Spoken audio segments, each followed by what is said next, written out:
Gold, trusted gold buyers. మీరు తాకట్టు పెట్టిన బంగారాన్ని విడిపించి ఈ రోజు ఉన్న మార్కెట్ ధరకు కొనబడను.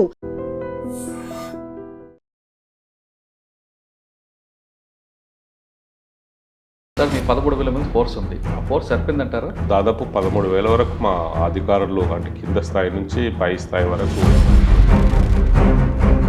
ఫోర్స్ అంతా అందరూ తగినట్టుగా అవసరం తగ్గట్టుగా అందరూ పనిచేశారు. ఫోర్స్తో పాటు మీరు టెక్నాలజీ ఈసారి డ్రోన్ ఏ టెక్నాలజీ వాడుకొచ్చారు, దానివల్ల మీకు ఎలాంటి బెనిఫిట్ వచ్చింది? ఈసారి మాకు టెక్నాలజీతో చాలా ఉపయోగకరంగా ఉండే, ఎందుకంటే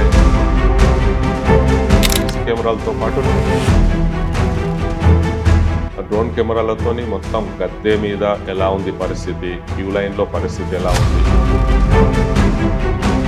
పిక్ పాకెటింగ్ సందిట్లో సడన్ చుట్టుపక్కల అందరూ దొంగలు వస్తారు, ఎవరి పని అటు చేసుకుంటాడు. మేడారం జాతర అనగానే దొంగలకు కూడా పండుగ అది. మా సపరేటు క్రైమ్ వర్క్లో ఎక్స్పీరియన్స్ ఉన్న అధికారులు పెట్టడం జరిగింది. పెట్టి వాళ్ళు మఫ్టీలో ఉంటూ గమనిస్తుంటారు. సీసీ కెమెరాల ద్వారా వాళ్ళ మీద నిఘా ఉంచుతామని. అయితే ఈసారి కూడా అన్ని రాష్ట్రాల నుంచి వచ్చారు. అయితే 50 కేసుల వరకు నమోదు చేశాము. ఇంకా చాలామంది దొరికారు. టోటల్గా ఈ మొత్తం ఈ జాతరలో మీ టీంలో బాగా పనిచేస్తున్న ఆఫీసులు అంటే ఇందులో మొత్తం 13,000 మంది పాల్గొన్నారు. మళ్ళీ ఇందులో హోంగార్డ్ నుంచి ఐపీఎస్ సీనియర్ ఆఫీసర్ వరకు ఉన్నారు. అందరం కష్టపడ్డాం, ఒక టీం వర్క్ లాగా అందరం పనిచేసాం. Welcome to I dream. Medaram మహాజాతర దిగ్విజయంగా ముగిసింది. ట్రాఫిక్ సమస్య మినహాయించి మిగతా విషయాల్లో ఎక్కడా భక్తులకు ఇబ్బంది లేకుండా ప్రభుత్వ యంత్రాంగం మొత్తం కలిపి మేడారం మహాజాతరని చాలా చక్కగా ముగించింది. అయితే ఈ మేడారం మహాజాతరలో తెలంగాణ పోలీసులు ఎంతమంది పాల్గొన్నారు, పాల్గొన్న వాళ్ళు ఎలాంటి ప్రాబ్లం లేకుండా భక్తులకు ఎలాంటి కష్టాలు లేకుండా ఏ విధంగా తీసుకొచ్చారు, ట్రాఫిక్ సమస్య రావడానికి కారణం ఏంటి, అదేవిధంగా దోపిడీ దొంగలు కానీ చిన్న చిన్న చిల్లర దొంగలు కానీ ఎవరైనా జాతరలో వచ్చారా, అటువంటి కేసులను నమోదయ్యా అనే విషయాన్ని మల్టీజోన్ 1 ఐజీ గారు చంద్రశేఖర్ రెడ్డి గారు అడిగి తెలుసుకుంది. సార్ నమస్తే అండి. నమస్తే సార్, మేడారం మహాజాతర అంటే ఆసియాలోనే అతిపెద్ద గిరిజన జాతర అంటే మేడారం. ఇక్కడ ఏం జరిగినా మొత్తం ప్రపంచం అంతటికీ ఇది మీరు చూపిస్తుంటారు. అలాంటి జాతరలో ఎలాంటి ఇష్యూస్ లేకుండా చాలా సక్సెస్గా తీసుకొచ్చిన మీకు మీ టీంకి అందరికి కూడా congratulations. Thank you Murali. Sir, Medaram జాతర ఇది ప్రభుత్వం కూడా గతంలో ఉన్న ప్లానింగ్ వేరు, ఇప్పుడు ఉన్న కొత్త ప్రభుత్వం కాంగ్రెస్ గవర్నమెంట్ కూడా దానికి వేరే ప్లాన్ తీసుకొచ్చింది. ఆ ప్లాన్లో కూడా దాన్ని ఎక్స్పెండ్ అవ్వడం, దాంట్లో క్రౌడ్ ఎక్కువ రావడం, దీనివల్ల వచ్చే ఇబ్బందులు వచ్చాయా, లేదు ఆ కొత్త ప్లాన్ వల్ల సక్సెస్ అయిందా?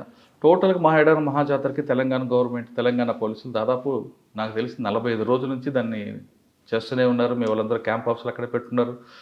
డీజీపీ గారి దగ్గర నుండి కింద హోంగార్డ్ వరకు మేడారం మీద ఫోకస్ చేశారు.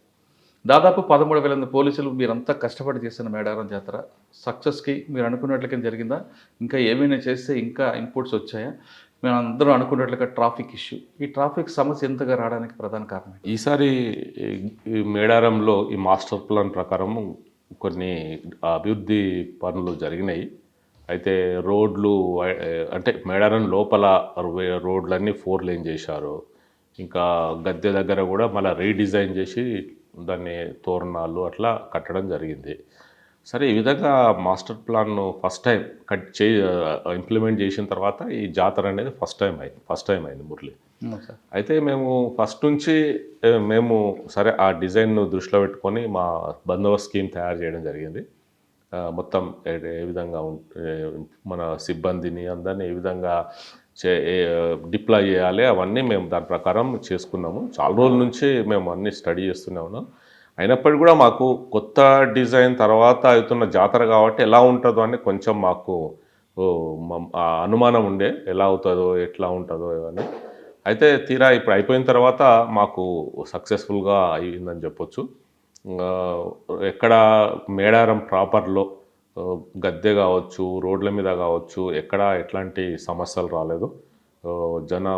ప్రజలందరూ కూడా, భక్తులందరూ కూడా 2 క్యూ లైన్స్ ఉన్నాయి. ఒకటేమో జంపన్న వాగు సైడ్ నుంచి వచ్చే పబ్లిక్ కొరకు ఒక సైడ్ ఒక క్యూ లైన్, ఇంకా ఆర్టీసీ బస్సు దిగి వచ్చే వాళ్ళకు ఒక క్యూ లైన్, అట్లా మెయిన్ 2 క్యూ లైన్స్. ఆ 2 క్యూ లైన్లు వచ్చి భక్తులందరూ దర్శనం చేసుకున్నారు. అయితే అక్కడ ఎట్లాంటి సమస్య రాలేదు. గద్దె దగ్గర మాత్రం సక్సెస్ఫుల్గా అయిందని చెప్పొచ్చు. అయితే ఇంకా నెక్స్ట్ వచ్చేది ఏంటంటే ట్రాఫిక్ ఒకటి. ఆ ట్రాఫిక్ ఏంటంటే మేడారం రావడానికి కేవలం 2 రూట్లు ఉన్నాయి. ఒకటేమో పాసరా దగ్గర లెఫ్ట్‌కి తీసుకొని నార్లాపూర్ మీదుగా రావడం, ఇంకోటేమో తాడ్వాయి మీదుగా రావడం. అవి మాత్రము 2 లేన్ రోడ్స్. ఎందుకంటే ఫారెస్ట్‌లో నుంచి వస్తుంటాయి కాబట్టి మరి వివిధ కారణాల వల్ల అవి 2 లేన్స్‌గానే ఉన్నాయి అవి. అయితే జనరల్ పబ్లిక్ వచ్చే పసరా నార్లాపూర్ రూట్‌లో వన్ వే ట్రాఫిక్. కాబట్టి ఎట్లాంటి సమస్య రాలేదు. వచ్చి నార్లాపూర్ మీదకి వచ్చి పార్కింగ్ చేసుకొని మళ్ళీ రిటర్న్ జర్నీలో బయ్యాకపేట, భూపాలపల్లి అట్లా ఆ రూట్‌లో మళ్ళీ పరకాల అట్లా వెళ్ళిపోతారు. అది వన్ వే వలన ఎట్లాంటి ప్రాబ్లం లేదు. మెయిన్ ప్రాబ్లం వచ్చింది ఎక్కడంటే పసరా టు తాడ్వాయి, తాడ్వాయి టు మేడారం. అవును. ఆ రూట్లో ఏంటంటే ఆర్టీసీ బస్సులు తిరుగుతాయి. ఇంకోటి వీఐపీ పాస్ హోల్డర్స్ కూడా ఆ రూట్ అన్నట్టు. అయితే అది 2 వే అన్నట్టు. కాబట్టి ఆర్టీసీ బస్సులు కూడా ఈసారి అంటే ఎప్పటిలాగానే ఈసారి కూడా చాలా వాళ్ళు ఆర్టీసీ నుంచి చాలా బస్సులు ఏర్పాటు చేయడం జరిగింది. అసలు ఈ బస్సులో ఒక ట్రైన్ లాగా పోయినాయి తప్పితే అది అసలు బస్సులు అనలేము. ఆ విధంగా బస్సులు వీఐపీ వెహికల్స్ వెళ్ళడం వల్ల 2 లేన్ రోడ్లోనే ఎదురెదురుగా వెళ్ళడం వల్ల సడన్గా కొన్ని చిన్న చిన్న సమస్యలు ఒక బస్సు కొన్నిసార్లు బస్సులు ఫెయిల్ అవ్వడము, కొన్నిసార్లు చిన్న చిన్న యాక్సిడెంట్స్ అవ్వడము. ఒకసారి నేను అక్కడనే ఉన్నా, నా ముందరనే మరి ప్యాసింజర్స్కి అర్జెంటుగా టాయిలెట్ వెళ్ళాల్సినందుకేమో ఒక అతను బస్సు ఆపాడు రోడ్డు మీదనే. ఎందుకంటే రోడ్డు పక్కన ప్లేస్ లేదు. టాయిలెట్కి వెళ్ళి వచ్చే లోపలనే ఒక 1 కిలోమీటర్ జామ్ అయిపోయింది. నేను చూస్తుంటేనే. అంటే అట్లా ఆడ ఒక్క నిమిషం ఆపితే చాలు కిలోమీటర్లు ట్రాఫిక్ ఆగిపోతుంది. అట్లా ఆ విధంగా అది అట్లా ఉండడం వలన మధ్యలో కొంచెం ట్రాఫిక్ జామ్స్ అయినాయి. మళ్ళీ వెంటనే అందరినీ రూట్ మీద మా మోటార్ సైకిళ్ళ మీద తిరిగారు మా ఆఫీసర్లు. వెళ్ళి వాటిని క్లియర్ చేయడము అట్లా చేస్తూ లాస్ట్ 2 డేస్ ఒక్కటి మాత్రం బస్సులు వెళ్ళే రూట్లో, ఈ రూట్లో నార్లాపూర్లో ఎట్లాంటి ప్రాబ్లం కాలేదు. ఓన్లీ ఆర్టీసీ బస్సులు వెళ్ళే రూట్లో మాత్రం కొంచెం ట్రాఫిక్ సమస్యలు వచ్చి మళ్ళీ ఎప్పటికప్పుడు మేము వెళ్ళడము, దాన్ని క్లియర్ చేయడము అట్లా జరిగింది. అయితే మేము భవిష్యత్తులో రావాలంటే ఇప్పుడు సమస్య తీరాలంటే మాత్రం ఆ రోడ్డుని 4 లేన్ రోడ్డుగా చేస్తేనే అది దానికి పూర్తి సమస్య. ఈ 2 లేన్స్ ఉన్నంత వరకు మాత్రం ఈ సమస్య పూర్తిగా అయ్యే అవకాశం లేదని మేము గమనించాము. అది సార్ మీ 13,000 మంది ఫోర్స్ ఉంది. ఆ ఫోర్స్ సరిపోయిందంటారా? ఒకటి. రెండోది మీ వాళ్ళు 24 గంటలు పనిచేస్తున్నారండి. మరి వాళ్ళకి ఏమైనా బ్రేక్ ఇచ్చారా లేదా? ఇప్పుడు 13,000 దాదాపు 13,000 వరకు మా అధికారులు అంటే కింద స్థాయి నుంచి పై స్థాయి వరకు అందరూ పాల్గొన్నారు. అయితే ఫోర్సు సరిపోయింది. ఫోర్సు ఎక్కడ షార్టేజ్ అని చెప్పలేము. అయితే ఫోర్స్ అంతా అందరూ తగినట్టుగా అవసరం తగ్గట్టుగా అందరూ పనిచేశారు. అయితే షిఫ్ట్ వైజ్గా చేశారు. ఇప్పుడు గద్దె ఉంది, అది కొంచెం చాలా టఫ్ డ్యూటీ. జనాలు ఉంటారు, వాళ్ళని పంపిస్తుండాలి. అట్లాంటి డ్యూటీ 4 గంటలు షిఫ్ట్ ఇచ్చాము వాళ్ళకి. 4 అవర్స్ కంటే ఎక్కువ పని చేయలేరు. అది చాలా కష్టమైన ఉద్యోగం, డ్యూటీ అది. అట్లా ఒక్కొక్క ఏరియాలో షిఫ్ట్ వైజ్గా పనిచేశారు. 24 గంటలు. ఇప్పుడు ఇక్కడ ఈ జాతర 24 గంటలు నడుస్తుంది కాబట్టి మా వాళ్ళు కూడా 24 గంటలు షిఫ్ట్ వైజ్గా విధి నిర్వహణలో ఉండి అందరూ డ్యూటీ చేశారు. అది సార్ వీవీపీ పాసులు పోలీస్ కంట్రోల్ లేకుండా ఎక్కువ ఇవ్వడం వల్ల చాలా ఇష్యూస్ వచ్చాయని, ముఖ్యంగా కార్లు పెట్టాల్సిన వీవీపీ పాసు ఎడ్ల బండి పెట్టుకొని రావడం, అంటే Tadvai to direct police control single road ఉంది కాబట్టి ఆ రోడ్లో రావడం, అంటే వీవీ మూవ్మెంట్లో కూడా ఈ ఎడ్ల బండి రావడం వల్ల కూడా ఇబ్బందులు వచ్చాయంటున్నారు వాస్తవానికి. ఆ విఐపి పాస్లు మీద పరిమితి లేకుండా ఇవ్వడము, ఇచ్చిన వాటిని డూప్లికేట్ పాస్లు జిరాక్స్ తీసుకురావడము అట్లా జరిగింది. అది పాస్లు ఎవరికి వాళ్ళు ఇచ్చుకున్నారు. దాని మీద ఒక కంట్రోల్ అనేది లేకుండా అయిపోయింది. అందుకే పసరా దగ్గర చెక్ చేయాలి. చెక్ చేసి పాస్ హోల్డర్స్ని తాడ్వాయి సైడ్ పంపాలి. ఆ పసరాలో చెక్ చేశారు కానీ చెక్ చేయడానికి కూడా వీల్లేని పరిస్థితి. ఒక వెహికల్ చెక్ చేయడానికి కూడా కాకపోతే వెనుక కిలోమీటర్లు జామ్ అయిపోతుంది. కాబట్టి అట్లాంటి సందర్భంలో తరువాత చెక్ చేసే పరిస్థితి లేదు అక్కడ పసరాలో. కాబట్టి ఇక పంపించడం జరిగింది.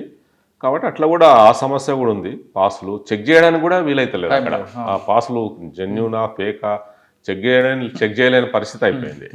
కొన్ని సందర్భాల్లో ఇక్కడ ట్రాఫిక్ ఎక్కువైతే పాసులు ఉన్నా సరే అందరినీ అక్కడి నుంచే నార్లాపూర్కు పంపించడం జరిగింది. పాసులు ఉన్నా సరే ఇంకా తాడ్వాయి సైడ్ అలో చేయలేదు ఇక. సార్ ఫోర్స్తో పాటు మీరు టెక్నాలజీ ఈసారి డ్రోన్ ఏ టెక్నాలజీ వాడుకొచ్చారు, దానివల్ల మీకు ఎలాంటి బెనిఫిట్ వచ్చింది? ఈసారి మాకు టెక్నాలజీతోని చాలా ఉపయోగకరంగా ఉండే. ఎందుకంటే ఈసారి మా కంట్రోల్ రూమ్లో మొత్తం సీసీ కెమెరాలన్నింటినీ ద్వారా మేము పరిస్థితిని ఎప్పటికప్పుడు మా కంట్రోల్ రూమ్లో ఉండి మా స్క్రీన్ మీద చూస్తూ పరిస్థితి ఎప్పటికప్పుడు తెలుసుకునే వాళ్ళము.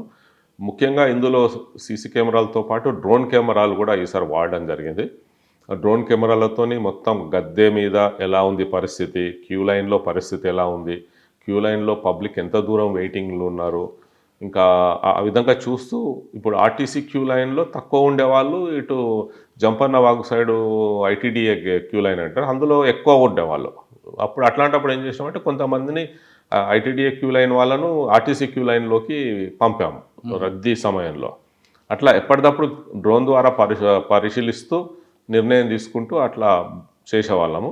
ఆ విధంగా డ్రోన్లు చాలా ఉపయోగపడ్డాయి. ఇంకా డ్రోన్లు అదే కాకుండా ట్రాఫిక్ కూడా పైనుంచి మొత్తం రోడ్ల మీద వెహికల్స్ ఎలా ఉన్నాయి, ట్రాఫిక్ పరిస్థితి కొద్ది దూరం వరకు ఈ ఆర్టీసీ బస్ స్టాండ్ కావచ్చు, అట్లా ట్రాఫిక్ పరిస్థితి కూడా చూడడానికి డ్రోన్ ద్వారా చూడడానికి చాలా మాకు అర్థం చేసుకోవడానికి ఈజీ అయిపోయింది అన్నట్టు. అందులో చూస్తూ కూడా ట్రాఫిక్ కూడా చూడడానికి దాన్ని కూడా సరి చేయడం జరిగింది అన్నట్టు. సార్ ఈసారి మీరు క్యూఆర్ కోడ్ పెట్టారు పిల్లల కోసం వాళ్ళకి, దాని ఇంపుట్స్ ఎలాగొచ్చాయి? మొదటిసారిగా ఈ క్యూఆర్ కోడ్ బ్యాండ్ అనేది రిస్ట్ బ్యాండ్ అనేది ఈసారి ప్రవేశపెట్టడం జరిగింది. అయితే వచ్చిన ప్రయాణికులు వాళ్ళ పిల్లలకి వాళ్ళు దిగిన వెంబడే బస్ స్టాండ్లలో కానీ ఇంకా ఎక్కడ ఎంట్రన్స్లో దిగిన వెంబడే ఆ బ్యాండ్ వేయించుకోమని చెప్పాము. అయితే కొందరు వేయించుకుంటే ఆ బ్యాండ్లో క్యూఆర్ కోడ్ ఉంటుంది. అయితే ఎవరైనా ఆ బాబు ఎక్కడన్నా తప్పిపోయి ఏడుస్తూ ఉంటే ఎవరైనా సరే ఆ క్యూఆర్ కోడ్ని స్కాన్ చేస్తే అందులో వాళ్ళ పేరెంట్స్ నెంబర్స్ మేము పెట్టేటప్పుడే అందులో ఫీడ్ చేస్తాం అన్నట్టు. ఆ బ్యాండ్ పెట్టేటప్పుడే వాళ్ళ పేరెంట్స్ నెంబర్స్ అందులో స్టోర్ చేస్తాం అన్నట్టు. అయితే ఎవరైనా సరే దాన్ని స్కాన్ చేయగానే నెంబర్స్ వచ్చేస్తాయి. కాబట్టి వాళ్ళు డైరెక్ట్ పేరెంట్స్కి ఫోన్ చేసి చెప్పొచ్చు అన్నట్టు. అంటే అటువంటి కేసులు ఉన్నాయా అండి? అయినాయి. కొంతమంది అంటే మా దృష్టికి రాని కూడా ఉండొచ్చు, మా దృష్టికి కూడా వచ్చినాయి. మాకు కూడా వచ్చి హ్యాండ్ ఓవర్ చేశారు పిల్లల్ని. ఒక ఫోటో కూడా ఉంది. అయితే వాటిని మాకు ఇచ్చేస్తే మేము క్యూఆర్ కోడ్ ద్వారా వాళ్ళ పేరెంట్స్కి ఇన్ఫార్మ్ చేస్తే వచ్చి పిల్లల్ని తీసుకెళ్లారు. అట్లాంటి జరిగినాయి. ఆ విధంగా అది ఫస్ట్ టైం ఆ టెక్నాలజీ కాబట్టి ఇంకా అంటే అందరూ చెప్పినా కానీ ఇంక అందరూ పేరెంట్స్కి చేరి ఇంకెక్కువ మంది ఉపయోగించుకుంటే ఇంకా బాగుండేది. సార్ గద్దె దగ్గర కొంతమంది ఆఫీసర్లు హెల్మెట్లు పెట్టుకుని తిరగడం అనే ఉద్దేశం ఏంటండి? అంటే ఇప్పుడు గద్దె పైన భక్తులందరూ ముడుపులు చెల్లించుకుంటారు అన్నట్టు. అంటే బెల్లం కావచ్చు, కొబ్బరికాయలు కావచ్చు, ఇంకా పసుపు, కుంకుమ, గాజులు ఇట్లాంటివి చెల్లించుకోవాలంటే వాళ్ళకు ఆ గద్దె పైన వేయాలనేది, గద్దె పైన పెట్టాలనేది సాంప్రదాయం. అయితే కొంచెం దూరం ఉన్న వాళ్ళు ఏం చేస్తారంటే విసిరేస్తుంటారు అన్నట్టు. గద్దె పైకి మీద నుంచి విసిరేస్తుంటారు. విసిరేసినప్పుడు చాలామందికి గాయాలైనాయి. గద్దె లోపల ఉన్న వాళ్ళకి గాయాలు కొబ్బరి చిప్పల వలన స్కిన్ కట్ అవ్వడము ఇంకా అట్లా అయింది. అందుకే ఆ రక్షణ కొరకు హెల్మెట్ పెట్టుకోవాలన్నట్టు. ఇది దర్శనానికి వెళ్ళే భక్తులు కూడా హెల్మెట్లు వాళ్ళ కొరకు కూడా కొన్ని హెల్మెట్లు పెట్టడం జరిగింది అన్నట్టు. అంటే ఇవన్నీ కూడా ముందు ప్లాంట్ కానీ రెడీ చేసుకున్నారా? అది ఎప్పుడు ప్రతి సంవత్సరం ఎందుకు గతంలో ఎంతోమంది పోలీస్ ఆఫీసర్స్కి ఇంజురీస్ అయినాయి అందరికీ. ఈసారి కూడా చాలామందికి దెబ్బలు తాకింది కానీ ఇంజురీస్ కాలేదు. అయితే కింద పడున్న వాటిలో ఈ గాజులు అవి గుచ్చుకొని కాళ్ళకు ఇంజురీస్ అయినాయి. ఈసారి మా పోలీస్ ఆఫీసర్స్ ఎంతోమంది కాళ్ళకు ఇంజురీస్ అయినాయి. డీప్ కట్ అయింది. గాజు పెంకలు కింద కట్ అయ్యి కాళ్ళకి. సార్ గత సంవత్సరంలో దేశం మొత్తంలో చాలా పెద్ద కుంభమేళం జరిగాయి. యూపీలో జరిగింది, చాలా జరిగింది. ఎక్కడ జరిగినా ఏదో ఒక మైనస్ జరుగుతూనే వచ్చింది. కానీ ఇక్కడ మాత్రం ఏం జరగకుండా ప్రశాంతంగా జరగడానికి కారణం ఏంటి? అంటే ఇక్కడ ఇప్పుడు కుంభమేళ అంటేనేమో సరే అన్ని ప్లేసెస్లో ఎక్కడైనా స్నానం చేయొచ్చు. ఇక్కడ ఒక పర్టికులర్ ప్లేస్కే వెళ్ళాలని ఏం లేదు. ఇక్కడేమో గద్దె అనేది పర్టికులర్ ప్లేస్. అందరూ గద్దె దగ్గరికి వచ్చి దర్శనం చేసుకోవాల్సిందే. అయితే ఇక్కడ క్యూ లైన్ సిస్టమ్ అవన్నీ పెట్టి మేము కూడా క్యూ లైన్లో పోయే విధంగా చేయడం వలన అట్లా భక్తులందరూ వచ్చి అంటే ఇంకోటి మేము 24 గంటలు ఇక్కడ దర్శనం చేసుకోవచ్చు. ఇంకా ఈసారి మొదటిసారి ఏంటంటే ఎప్పుడు లైన్లను మేము ఆపలేదు. విఐపీలు వచ్చారని చెప్పేసి ఎప్పుడూ లైన్లను మేము ఆపలేదు. 24 గంటలు లైన్లో నడిచినాయి. ఓన్లీ సారాలమ్మ గద్దెపైకి తీసుకొచ్చినప్పుడు మాత్రమే కొద్దిసేపు కంపల్సరీ ఆపాల్సి వస్తుంది. కానీ విఐపీల గురించి మాత్రం ఎక్కడ క్యూ లైన్లు ఆపలేదు. కాబట్టి ప్రతి గంటకు మేము ఏఐ ద్వారా కౌంట్ చేశాము.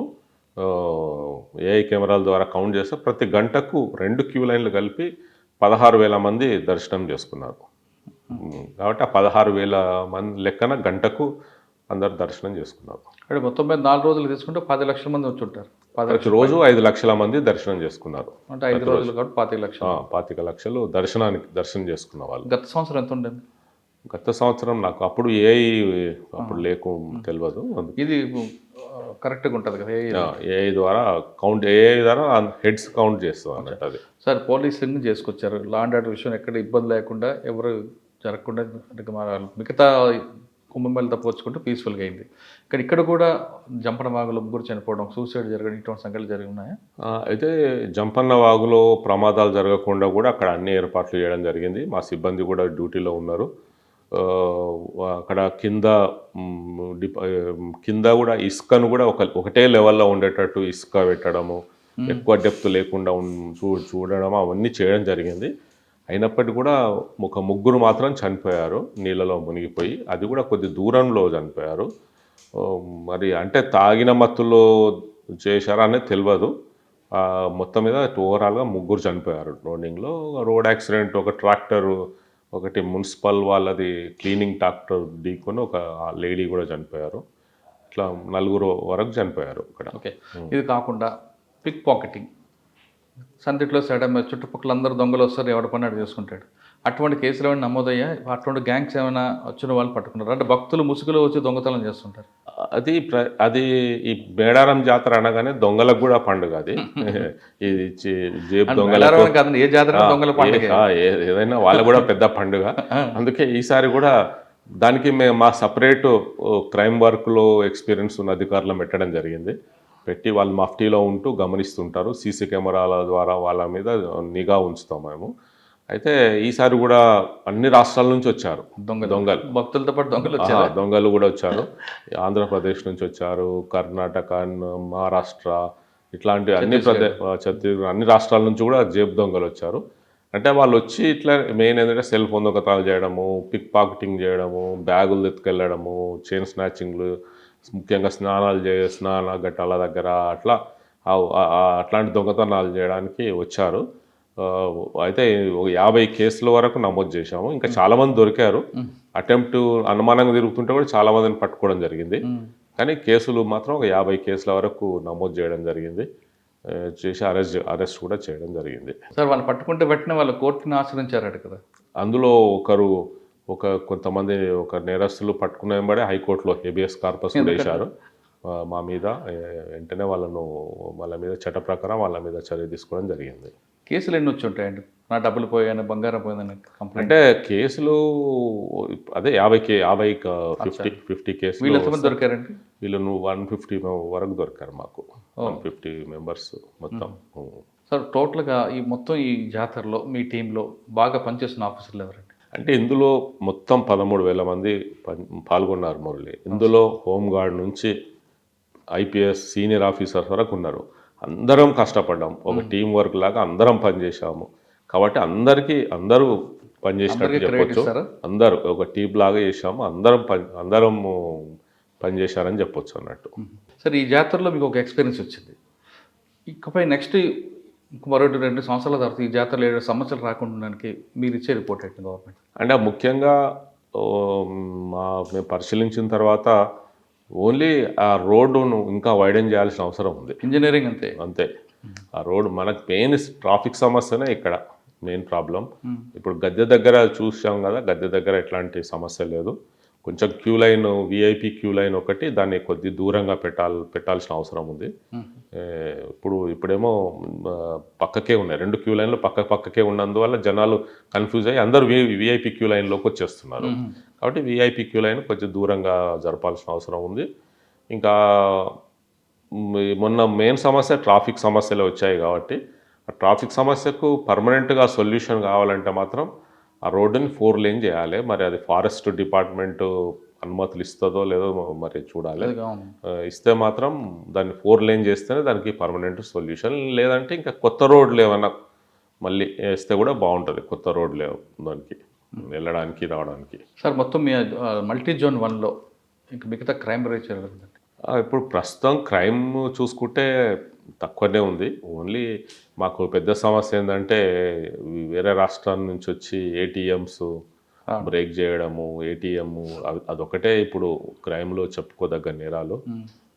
కాబట్టి అదొక వాటి మీదనే దృష్టి పెట్టినాం అన్నట్టు, ఏటీఎంస్. కొన్ని మీకు బార్డర్ ఇష్యూస్ ఉన్నాయి కదండి. ఆదిలాబాద్ దగ్గర ఉంది, కొన్ని గ్యాంగ్స్ వస్తాయి. ఛత్తీస్గఢ్ బార్డర్ నుంచి కూడా గ్యాంగ్ వస్తుంది, ఇక్కడ ఖమ్మం నుంచి తీసుకున్న గ్యాంగ్ వస్తుంది, ఏపీ నుంచి వచ్చి. అదే ఇప్పుడు ముఖ్యంగా వేరే రాష్ట్రాల నుంచి వచ్చే వాళ్ళే ఏటీఎంలు దొంగతనాలు చేస్తున్నారు. కట్టర్స్ తీసుకొచ్చేసి కట్ చేసేసి మాకు వచ్చి తెలిసే లోపలనే వాళ్ళు కట్ చేసేస్తున్నారు. 5 నిమిషాలలో తీసుకొని పారిపోతున్నారు. మాకు తెలిసే లోపలనే, అలారం వచ్చే లోపలనే వాళ్ళు పారిపోతున్నారు. అదొకటి ఇప్పుడు మాకున్న పెద్ద సమస్య. అది ఇప్పుడున్న ఎక్స్పీరియన్స్ మీరు ఆల్రెడీ నెక్స్ట్ మాకు 2 years వరకు ఇస్తారు. ఇప్పుడున్న ఆఫీసర్లు చాలామంది ఫ్రెష్గా వచ్చిన పోస్టింగ్ తీసుకున్న ఆఫీసర్లు ఈ అనుభవాన్ని తీసుకుని మళ్ళీ నెక్స్ట్ బందోబస్తు కూడా వెలిగేస్తారు, వాడతారా? అయితే ఇప్పుడు ఈ మేడారం జాతర అనేది ప్రతి 2 సంవత్సరాలకు వస్తుంది కాబట్టి ఇందులో అనుభవం అనేది చాలా ఇంపార్టెంట్. అందుకొరకు ఏం చేస్తున్నామంటే ఈ యంగ్ ఆఫీసర్స్ ఎక్కడున్నా సరే రాష్ట్రంలో ట్రైనింగ్లో ఉన్నా సరే వాళ్ళందరినీ ఈ బందోబస్తులో పాల్గొనేటట్టు చూస్తున్నాము. అందులో భాగంగానే మొత్తం రాష్ట్రంలో ఈ మధ్య కాలంలో అంటే ఎస్పీలు కావచ్చు, ఏఎస్పీలు కావచ్చు, అడిషనల్ ఎస్పీలు కావచ్చు, అందరినీ ఈ డ్యూటీకి పిలవడం జరిగింది. ఇప్పుడు పోలీస్ అకాడమీలో 112 మంది డిఎస్పీలు ఉన్నారు, ట్రైనీ డిఎస్పీలు. గ్రూప్ 1 ద్వారా సెలెక్ట్ అయిన వాళ్ళను కూడా మేము డ్యూటీ వేయడం జరిగింది. ఎందుకంటే ఇది రేపు ఈ అనుభవం చాలా ఇంపార్టెంట్. కాబట్టి అందరికీ ఇందులో ఇట్లాంటి పెద్ద బందోబస్తు, జనాలు ఇంత క్రౌడ్ ఉన్న బందోబస్తు కాబట్టి అందరికీ అనుభవం ఉండాలి. భవిష్యత్తులో పనిచేయాలంటే అనుభవం చాలా ఇంపార్టెంట్. అందుకే ప్రతి ఆఫీసర్స్ని డైరెక్ట్గా సెలెక్ట్ అయిన అంటే ప్రొబేషనరీ డిఎస్పీలు కావచ్చు, ఐపీఎస్ ఆఫీసర్లు, యంగ్ ఐపీఎస్ ఆఫీసర్స్ ఉంటారు, అందరినీ పిలవడం జరిగింది బందోబస్తు. ఎన్పిఏలో ట్రైనింగ్ తీసుకున్న వాళ్ళు కూడా వేస్తారా? అంటే తీసుకొని ఇప్పుడు ఇక్కడ వచ్చి ట్రైనింగ్ చేస్తారు కొద్ది రోజులు, ఒక 1 year ప్రాక్టికల్ ట్రైనింగ్ చేస్తారు. ఆ ట్రైనింగ్ చేసే ఆఫీసర్స్ని కూడా అంటే మన క్యాడర్ అలాట్మెంట్ కాకుండా ఆల్రెడీ ఎన్పిఏలో ట్రైనింగ్ తీసుకున్న వాళ్ళు లేదు, వాళ్ళు మన తెలంగాణకు అలాట్ అయిన ఆఫీసర్స్. వాళ్ళు అప్పాలో టీఎస్పీలో ఉన్న వాళ్ళని, టీఎస్పీలో ఉన్న గ్రూప్ 1లో సెలెక్ట్ అయిన, రీసెంట్గా గ్రూప్ 1లో ద్వారా సెలెక్ట్ అయిన డైరెక్ట్ డిఎస్పీలు, వాళ్ళందరినీ కూడా బందోబస్తు చేయడం జరిగింది. మేడారం జాతర బందోబస్తు అంటే అనుబంధం కూడా బందోబస్తు ముఖ్యం అంటున్నారు చంద్రశేఖర్ రెడ్డి గారు. అందుకే తెలంగాణ అలర్ట్ అయిన ప్రతి ఆఫీసర్ కూడా ఇందులో వాడుతున్నాం. ఖచ్చితంగా రేపు మేడారాల బందోబస్తుకి వీళ్ళందరూ పనికొస్తారు ఉద్దేశంతోనే ఈ విధంగా చేయాల్సి వచ్చిందంటూ చెప్తున్నారు. ఇక మేడారం జాతరకి ఇంత చక్కగా ముగియడానికి ప్రధాన కారణం హోంగార్డ్ దగ్గర నుంచి సీనియర్ ఐపీఎస్ వరకు కలిసి పనిచేపట్టి ఇదంతా టీం వర్క్ అంటూ చెప్తున్నారు చంద్రశేఖర్ రెడ్డి గారు. ఇది మేడారం జాతర బందోబస్తుపై చంద్రశేఖర్ రెడ్డి గారు ఎక్స్లు తింటారు. వచ్చే వారం మరో విషయంలో మళ్ళీ కలుద్దాం. అందరికీ నమస్తే. Thank you very much. Okay, thank you. I dreams, this police diaries is something very, very valuable towards that. I must really appreciate Murali, your insights. I dreams founder and CEO Chinna Vasudev Reddy గారితోని Muralidhar crime stories చాలా famous అయిపోయినాయి.